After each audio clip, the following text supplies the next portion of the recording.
സർവശക്തനും നിത്യനും കാരുണ്യവാനുമാകുന്ന ഞങ്ങളുടെ യഹോവയാം ദൈവമേ കർത്താവേ, അനുഗ്രഹിക്കപ്പെട്ട ഈ സമയത്തിനായി ഞങ്ങളങ്ങേ സ്തുതിക്കുന്നു, സ്തോത്രം ചെയ്യുന്നു. മദ്യത്തിനും മയക്കുമരുന്നിനും പുകവലിയോടും കർത്താവെ അടിമപ്പെട്ട് ജീവിതം കൈവിട്ട് നിൽക്കുന്ന കർത്താവെ, നിൻ്റെ കുഞ്ഞുങ്ങളെ കർത്താവിൻ്റെ കരങ്ങളിലേക്ക് കൂട്ടി വരുത്തുകയാണ് കർത്താവെ.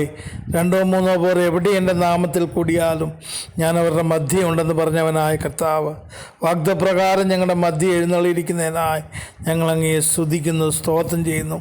എത്രയൊക്കെ ചിന്തിച്ചിട്ടും എത്ര പ്രാവശ്യം തീരുമാനമെടുത്തിട്ടും കർത്താവെ, ഈ അന്യാരാധന ബന്ധനം, ഈ കർത്താവെ, ഈ പുകവലി എന്ന ദുശീലം, ഈ മദ്യത്തോടും മയക്കുമരുന്നിനുള്ള ആസക്തി എന്നിൽ നിന്ന് വിട്ടുപോകുന്നില്ല എന്ന് നിൻ്റെ കുഞ്ഞുങ്ങൾ സമ്മതിക്കുന്നു കർത്താവെ.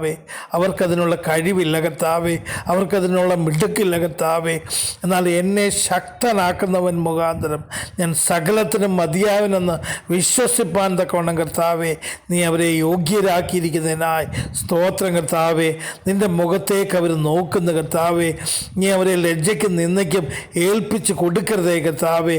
ഈ മദ്യത്തിൽ നിന്നും മയക്കുമരുന്നിൽ നിന്നും പുകവലിയിൽ നിന്നും അവരെ നീ പൂർണ്ണമായി വിടുവിക്കണമേ. ഒരു ശാപത്തിൻ്റെ ഫലമായി ശാപത്തിന് അടിമപ്പെട്ട് കർത്താവെ, നിൻ്റെ കുഞ്ഞുങ്ങൾ ഇത് അവരുടെ നന്മകൾ നശിപ്പിച്ചു കൊണ്ടിരിക്കുമ്പോൾ, അവർക്ക് ലഭിക്കുന്ന നന്മകളിൽ നിന്ന്, അവരുടെ സമ്പാദ്യങ്ങളിൽ നിന്ന് ഒക്കെയും ഇതിനു വേണ്ടി അവർ പണം ചെലവഴിക്കുമ്പോൾ കർത്താവെ, നീ അറിയണമേ, ദൈവനാമ മഹത്വത്തിനായി ചെലവഴിപ്പാൻ അവരാഗ്രഹിക്കുന്ന കർത്താവെ, ദൈവഹിതമെങ്കിൽ കർത്താവെ അവരുടെ കരങ്ങളെ അതിനായി ബലപ്പെടുത്തണമേ.